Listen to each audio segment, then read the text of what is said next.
জাপানের পার্বত্য এলাকায় হঠাৎ করে বেড়ে গেছে ভাল্লুকের আক্রমণ।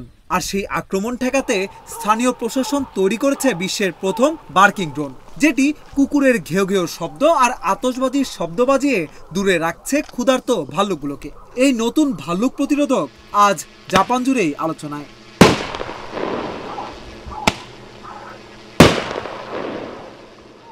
জাপানের গিফু প্রিফেকচারের হিদা শহরের একটি ফলের বাগানে প্রতিদিনই দেখা মিলছে ভাল্লুকের। ফলে আপেল পিচ নষ্ট হয়ে যাওয়ার পাশাপাশি আতঙ্কে দিন কাটাচ্ছেন কৃষকেরা। এই পরিস্থিতি মোকাবিলায় স্থানীয় কোম্পানি এরিও জাপান তৈরি করেছে হান্টিং ড্রোন। ড্রোনটি আকাশে উঠতেই চারিদিকে ছড়িয়ে পড়ে কুকুরের তীব্র ঘেউ ঘেউ শব্দ। প্রয়োজনে এটি ছোট ফায়ার ক্র্যাকার ছুঁড়ে ভয় দেখায় আশেপাশে থাকা ভাল্লুকদের। কর্মকর্তারা বলছেন, গত বছরের তুলনায় এবার এলাকাটিতে ভাল্লুকের উপস্থিতি অনেকটাই বেড়ে গেছে। তাই দ্রুত সিদ্ধান্ত নিয়েই এই ড্রোন ব্যবহারের অনুমোদন দেওয়া হয়।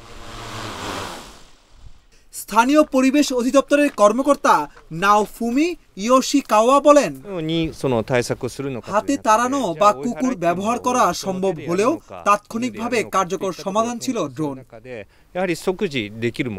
শুধু হিদায় নয়, পুরো জাপানেই রেকর্ড পরিমাণ ভাল্লুক আক্রমণ হয়েছে।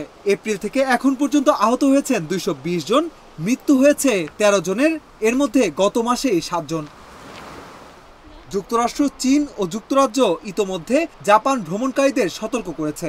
সাপোরোতে মার্কিন কনসুলেটের পাশে একটি পার্কে ভাল্লুক দেখা দেওয়ায় 2 সপ্তাহ ধরে সেটি বন্ধ রাখা হয়। শিরাকাওয়া গ্রামের শিল্প বিষয়ক বিভাগের প্রধান শিরোকি মিৎসুনারি বলেন, আমরা পাহাড়ি এলাকায় থাকি।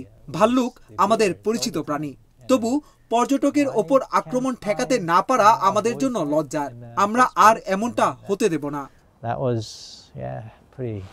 দেশের উত্তরাঞ্চলের পরিস্থিতি এতটাই খারাপ যে এই মাসের শুরুতে জাপানের সেনাবাহিনী পর্যন্ত ভাল্লুক নিয়ন্ত্রণে সহায়তায় নামতে বাধ্য হয়েছে। প্রশাসনের আশা, এই বার্কিং ড্রোন প্রযুক্তি যদি কার্যকর প্রমাণিত হয়, তাহলে ভবিষ্যতে জাপানের অন্যান্য ঝুঁকিপূর্ণ এলাকাতেও এটি ব্যবহার করা হবে।